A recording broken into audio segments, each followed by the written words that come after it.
ओम शांति। आज के वीडियो में भी आपका बहुत बहुत स्वागत है। एक बहुत सी कॉमन टॉपिक है कि मुझे गुस्सा क्यों आता है।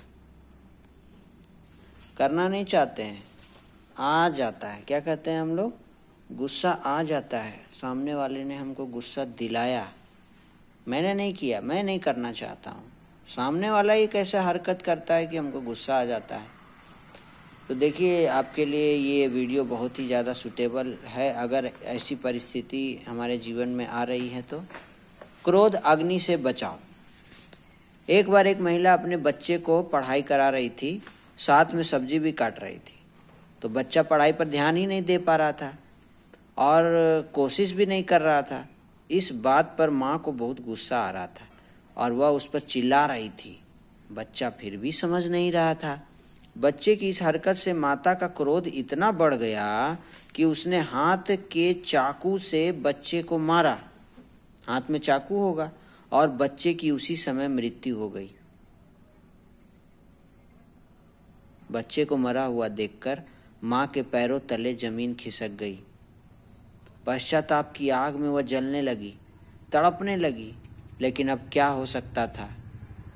क्रोध का ऐसा एक क्षण जिसने पल भर में सब कुछ खत्म कर दिया। माँ जो ममता की मूरत होती है, क्रोधवश हत्यारन बन गई। वह भी अपने ही बच्चे की। क्रोध की अग्नि ने उसका संसार ही जला डाला। तो भाइयों बहनों, रोंगटे खड़े कर देने वाली सच बातें। कई शहरों की जेलों में हमारा कई बार जाना होता है, वहाँ की महिलाओं से मिलना होता है। उनसे बातें करते करते ऐसी बातें पता चलती है कि सुनकर हैरानी हो जाती है। ये लेख ज्ञानामृत पत्रिका से ली गई है। एक जेल में बहुत सारी महिलाओं में एक ऐसी कम उम्र की महिला थी जो बहुत सभ्य लगती थी, ज्यादा बात नहीं करती थी। हमने अन्य एक महिला से उसके बारे में जानना चाहा तो पता चला कि उसने अपने ही बच्चे को मार डाला है, इसीलिए उसे सजा हो गई है। यह सुनकर हम सन्न रह गए। हमें यह भी बताया गया कि ऐसी 3 महिलाएं यहाँ हैं जिन्होंने अपने ही बच्चे को मारा है और सजाएं काट रही हैं। ये रोंगटे खड़े कर देने वाली बातें बिल्कुल सच थी। आजकल जो सुनते देखते हैं कि किसी ने किसी को मारा, झगड़ा हुआ, आत्महत्या कर ली, यह सब कुछ क्रोध के कारण ही तो हो रहा है। और गुस्से का साथी कौन है? ईर्ष्या, स्वार्थ, लोभ, दुष्टता। क्रोध अग्नि मनुष्य को बाहर से और भीतर से जला रही है। 5 विकारों का तहलका मचा हुआ है: काम, क्रोध, लोभ, मोह, अहंकार। जब मनुष्य क्रोध करता है तो मति भ्रष्ट हो जाती है। उसे अच्छे बुरे की पहचान नहीं रहती है। निर्णय गलत हो जाता है। इसीलिए कहा गया, क्रोध ने अंधा बना दिया या पागल बना दिया। अर्थात क्रोधी मनुष्य अंधा बन जाता है। उसे अपना पराया, सही गलत कुछ दिखाई नहीं देता। अभी देखा ना आपने, एक माँ अपने बच्चे को कैसे, उसकी हालत पागलों जैसी हो जाती है। वह खुद को भी नुकसान करता है और दूसरों को भी दुख देता रहता है। गुस्से के साथ ईर्ष्या, स्वार्थ, लोभ, दुष्टता सब कुछ आ जाता है। स्वयं पर संयम नहीं रहती है। गुस्सा करने से आंतरिक खुशी चली जाती है। चेहरे का रूप बदलकर चेहरा विकृत दिखने लगता है। क्रोध के प्रकंपन पूरे शरीर को हिला देते हैं। क्रोध का शरीर पर भी खराब असर होता है। बहुत तरह की बीमारियां आती हैं। तन मन थरथराने लगते हैं। मन में भय, अशांति और असुरक्षा निर्माण होती है कि नहीं?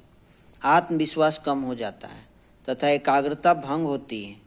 सब कुछ जानते हुए भी आज मनुष्य का स्वयं पर वश नहीं है।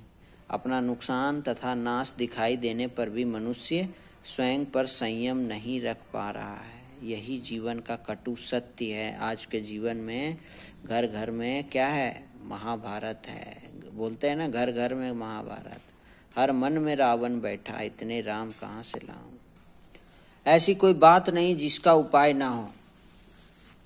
ये मत सोचिए कि क्रोध छूटेगा नहीं, पॉसिबल नहीं है। ऐसी कोई बात नहीं जिसका। कुछ लोग गुस्से को जबरदस्ती रोकने का भी प्रयत्न करते हैं, परंतु फिर भी किसी न किसी रूप में गुस्सा अपना सिर ऊपर ही करता रहता है।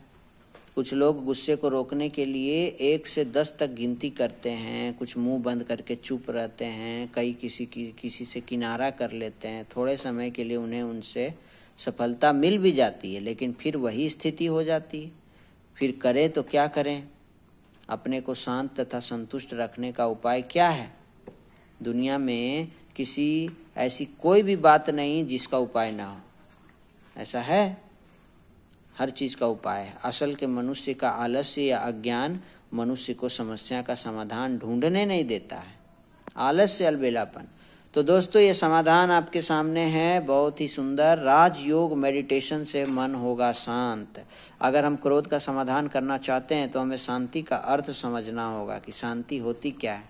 शांति आंतरिक होती है, बाहर ढूंढने से नहीं मिलेगी। मन को शांत रखने के लिए मेडिटेशन करना होगा। राजयोग मेडिटेशन से मन को शांत किया जा सकता है। साथ ही साथ इससे मनुष्य के संपूर्ण व्यक्तित्व का विकास हो जाता है। अब राजयोग सीखे कहाँ? सीखने से मनुष्य की छोटी से छोटी विशेषता निखर कर हीरे की तरह चमकने लगती है।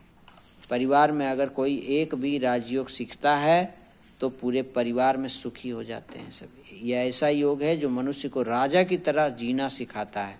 जीवन जीने की कला इसमें समाई हुई है। हर समस्या को पार करने की विधि राजयोग से मिलती है।